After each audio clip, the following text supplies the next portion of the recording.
महंगाई से त्रस्त दिल्ली के लोगों को एक और बड़ा झटका लगा है। दिल्ली में बिजली महंगी कर दी गई है। दिल्ली में बिजली के दाम 10% बढ़ा दिए गए हैं। बिजली बिल में इजाफा करने को लेकर आम आदमी पार्टी ने अभी तक कुछ नहीं कहा है। दिल्ली विद्युत विनियामक आयोग यानी DERC बिजली की दरें तय करता है, तो कब से लागू होंगे बिजली के बढ़े हुए दाम, देखते हैं ये रिपोर्ट। दिल्ली में बिजली महंगी कर दी गई है, जिससे दिल्ली वालों को महंगाई का करंट लगा है। दिल्ली विद्युत नियामक आयोग यानी DERC ने ऊर्जा खरीद समझौते पर दर बढ़ाने की इजाजत दे दी है। दिल्ली में बिजली की कीमतों में 10% का इजाफा किया गया है। बढ़ी हुई दरें 1 जुलाई से लागू होंगी। बीजेपी समेत सभी विपक्षी दल बिजली के दामों को लेकर विरोध की आवाजें उठा सकते हैं।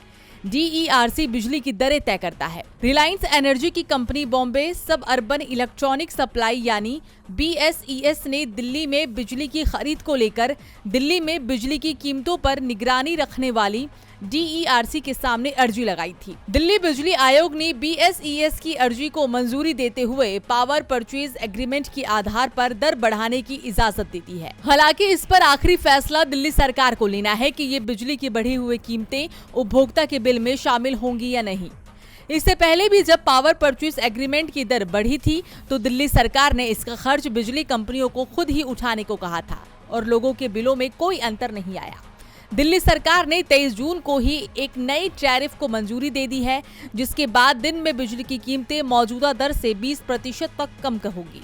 वहीं रात में जब बिजली की मांग सबसे ज्यादा होती है, उस समय कीमतों में 10 से 20% की बढ़ोतरी होगी। बिजली की कीमतों के इस नए टैरिफ के पीछे बड़ी वजह सौर ऊर्जा है। सौर ऊर्जा से दिन में बिजली का उत्पादन होता है, इसलिए बिजली कंपनियां दिन में सौर ऊर्जा से बिजली बिल की खरीद कर इसकी आपूर्ति करेगी। नए टैरिफ सिस्टम के बारे में जानकारी देते हुए मंत्री RK सिंह ने कहा था कि इससे कंज्यूमर को अपने बिजली के बिल को कम करने में मदद मिलेगी। DB लाइव की रिपोर्ट।